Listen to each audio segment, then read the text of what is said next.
Mpeni kisemeo. Naye mzee, hebu sogea.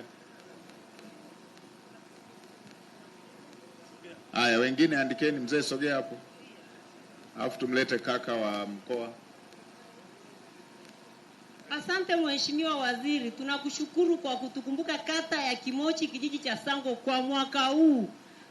Kero yetu kubwa na mateso yetu makubwa ni kudanganywa katika kata yetu ya Kimochi. Mimi leo nimenunua maji ya shilingi 6,000 alafu sina mboga. Tuliletewa mradi na mama, waliopokea mradi hatujauona. Tunanunua maji na maji yanateremka Moo, hawakutengeneza miradi, hatujaiona, wanatuzia maji yale ya zamani na hayapo, wanayafungia. Yaani mimi leo nimenunua maji, jana nimenunua maji, sijui hata naenda kula nini. Na viongozi wapo, na Kimochi tunawapenda serikali na tuliwachagua CCM, tusaidiwe. Kwa nini wanatutesa?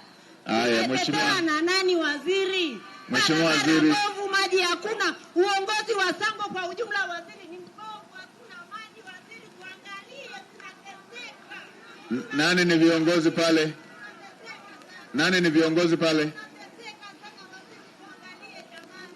Haya, Mheshimiwa Waziri wa Maji. Haya, ngoja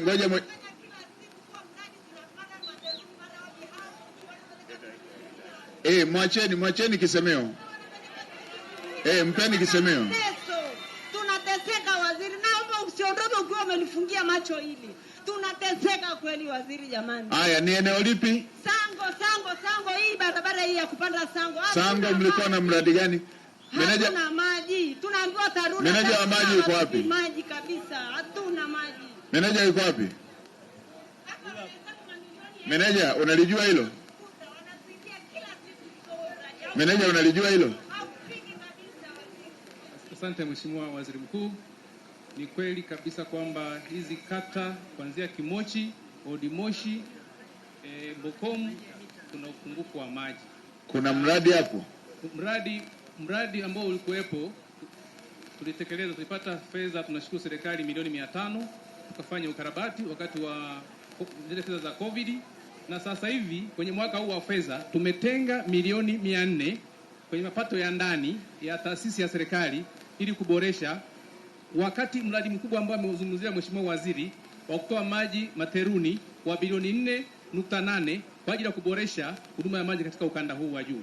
Ni kweli Mheshimiwa Waziri Mkuu kwamba wananchi hawa wanaumia kwa sababu ukija ukanda wa huku chini wananchi wanapata maji masaa 24. Kwa mpango wetu kwa mapato ya ndani tunaendelea, tumeweka kwenye bajeti ya mwaka huu, lakini pia hata upande wa Uru taasisi ya serikali. Meneja, ninyi hamna fedha kabisa kwa sasa mpaka mnasubiri mlizotenga? Hawa watu wanaongelea sasa. Mpango wa haraka ni upi? Mheshimiwa Waziri Mkuu, hauwezi kuja watu walalamike na sisi viongozi tupo kwa ajili ya kutatua.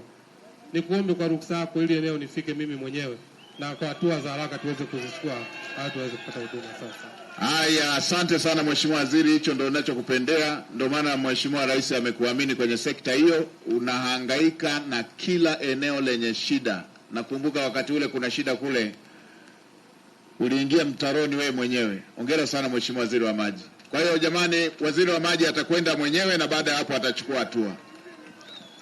Haya, hebu malizia mzee ili tumruhusu Asante Mheshimiwa Waziri kusalimia. Mimi naitwa Arnold Kisaka, mwalimu mstaafu, ni mwenyekiti wa kijiji cha Tela.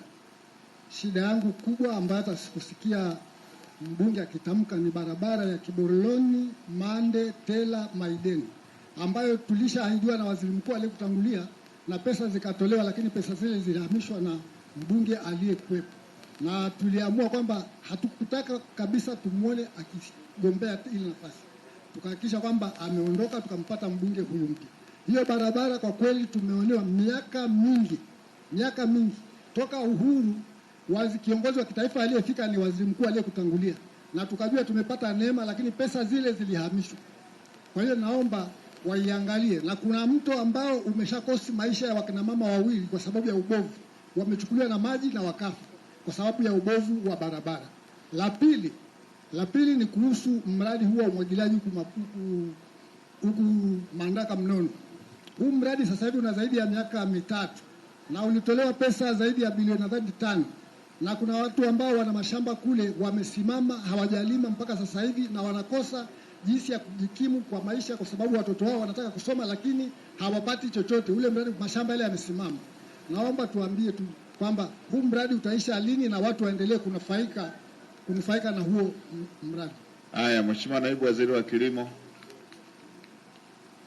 lile la umwagiliaji, ili la barabara, nadhani wahusika chukueni hiyo barabara. Mheshimiwa mbunge, tulijadiliana ile inayotoka kwenye lile soko maarufu Kibororoni. Na hapa umeirejea na jana tuliongea. Meneja wa TARURA